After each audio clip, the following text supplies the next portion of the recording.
बुझलिए तो की कहै छै बढ़िया आंगने आंगने घुमै छै के बुढ़िया पैर बिना कहते घुमै छै के बुढ़िया पैर बिना कहते मर गई दे सकी जब तोरा तोरा सारी चढ़ाई रही मेरे मर गई दे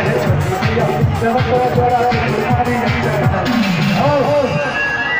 केकरा नीक लगते कहियो अहाँ सब जिनका सबके नीक लागत आपू तो हमारे हमरा बात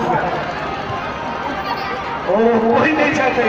हम बातें तब नीक कहली कि सबके नीक लागत फेर अभिषेक भैया हिनका नहीं कहियो हिनका जे कहै छै हमरा ओ चीज याद आबि जाइए एहन जे हुए कैसे हम चापाकल में डूब कऽ मरि जाए 10 मिनट के लेल सुति रहब तऽ ताहि दुआरे नहीं कहियो